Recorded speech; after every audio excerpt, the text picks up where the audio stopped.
ನಿನ್ನೆ ಅವರಿಗೆ ರೈಟಿಂಗ್ನಲ್ಲಿ ಪತ್ರವ್ಯವಹಾರ ಮಾಡಲಾಗಿತ್ತು, ಈ ಅನುಮತಿ ನಿರಾಕರಿಸಲಾಗಿದೆ. ಆದರೆ ಕೂಡ ಇವರು ತಗೊಂಡಿದ್ದಾರೆ. ಕಾನೂನಿಗಿಂತ ದೊಡ್ಡ ಯಾವ ವ್ಯಕ್ತಿ ಇಲ್ಲ, ಯಾವುದೇ ಸಂಘಟನೆ ಇಲ್ಲ. ಈಗ ಅವರು ಕಾನೂನು ಉಲ್ಲಂಘನೆ ಮಾಡಿದ್ದಾರೆ. ನಾವು ಕಾನೂನು ರೀತ್ಯ ಅವರಿಗೆ ಕಾನೂನಿನ ಬಿಸಿ ಮುಟ್ಟಿಸ್ತೇವೆ. ಹೌದು, ಶುಭಂ ಶೆಳ್ಕೆ ಅವ್ರದ್ದು ಯಾವುದೇ ಪ್ರಚೋದನಕಾರಿ ಸ್ಟೇಟ್ಮೆಂಟ್ ಕೊಡ್ತಾರೆ, ಅದಕ್ಕೋಸ್ಕರ ಅವ್ರದ್ದು ಆಲ್ರೆಡಿ ಬಾಂಡ್ ಅವರಿತ್ತು. ನಾವು ಇವರು ಪದೇ ಪದೇ ಮಾಡ್ತಾ ಹೋಗ್ತಾರೆ, ಅದಕ್ಕೋಸ್ಕರ 5 ಲಕ್ಷದ್ದು ಬಾಂಡ್ ಅಮೌಂಟ್ ಮಾಡಿಸಿದ್ದೀವಿ. ಈಗ ಅದು ನೋಟಿಸ್ ಜಾರಿ ಮಾಡಿದ್ದೀವಿ ಅವರಿಗೆ. ನಿಮ್ಮ ಬಿಹೇವಿಯರಿಂದ ನೀವು ನಿಮ್ಮ ಬಾಂಡ್ ಕಂಡೀಷನ್ ನೀವು ವೈಲೇಟ್ ಮಾಡಿದ್ರಿ ಅಂತ. ಸೊ ಅವರು ಸರ್ಕಾರಕ್ಕೆ 5 ಲಕ್ಷ ಜಮಾ ಮಾಡಬೇಕು. ಈಗ ಅವರು 5 ಲಕ್ಷ ಜಮಾ ಮಾಡಬೇಕು, ಇಲ್ಲಾಂದರೆ ಜೈಲಿಗೆ ಹೋಗಬೇಕು.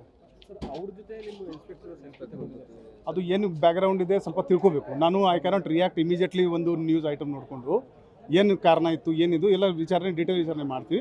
ಅದರ ಮೇಲೆ ಮುಂದಿನ ಕ್ರಮ ತಗೋತೀವಿ. 25 ಜನರ ನಿಷೇಧ ಏರಿದ್ರೆ ಬೆಳಗಾವಿ ಪ್ರವೇಶ ಇಲ್ಲ ಅಂತ ಹೇಳಿ. ಹೌದು, ಅದ್ರಲ್ಲಿ ಯಾರಾದರೂ ಬಂದಿದ್ದಾರೆ ಸರ್? 3 ಮಂದಿ ಅಲ್ಲಿ ಕೊಲ್ಹಾಪುರ ಬಾರ್ಡರ್ನಲ್ಲಿ ನಮ್ಮ ಜಿಲ್ಲಾ ಪೊಲೀಸ್ ಮತ್ತು ಕೊಲ್ಹಾಪುರ ಪೊಲೀಸಲ್ಲಿ ಇದ್ದಾರೆ. ಅಲ್ಲಿ ಅವರಿಗೆ ಪ್ರಿವೆಂಟಿವ್ ಡಿಟೆನ್ಷನ್ ಮಾಡಿದ್ದಾರೆ. ಇನ್ನೂ ಇಬ್ಬರು ಎಲ್ಲಿದ್ದಾರೆ ನಾವು ವಾಚ್ ಇಟ್ಟಿದ್ದೀವಿ. ನಮ್ಮ ಚೆಕ್ ಪೋಸ್ಟ್ನಲ್ಲಿ ನಮ್ಮ ಪೊಲೀಸ್ ಚೆಕಿಂಗ್ ಮಾಡ್ತಾ ಇದ್ರೆ ಅವರು ಇಲ್ಲಿ ಬಂದರೆ ಅವ್ರ ಮೇಲೆ ಕೂಡ ನಾವು ಕಾನೂನು ರೀತಿಯ ಕ್ರಮ ತಗೋತೀವಿ. ಸರ್, ಈಗ ಪ್ರತಿ ವರ್ಷ ಆ ಪ್ಲೇಸ್ನಲ್ಲಿ ಅಲ್ಲಿಂದ ಮೆರವಣಿಗೆ ಇರ್ತಾರೆ, ಅಲ್ಲಿ ಯಾಕೆ ಒಂದು ಸೆಕ್ಷನ್ ಜಾರಿ ಮಾಡಿಲ್ಲ ಅನ್ನೋ ಕನ್ನಡ ಹೋರಾಟಗಾರ ಆ ವ್ಯಾಪ್ತಿಯಲ್ಲಿ ಸರ್ ಇದು 60 ವರ್ಷಕ್ಕಿಂತ ಮೇಲ್ಗಡೆದು ವಿಷಯ ಇದೆ.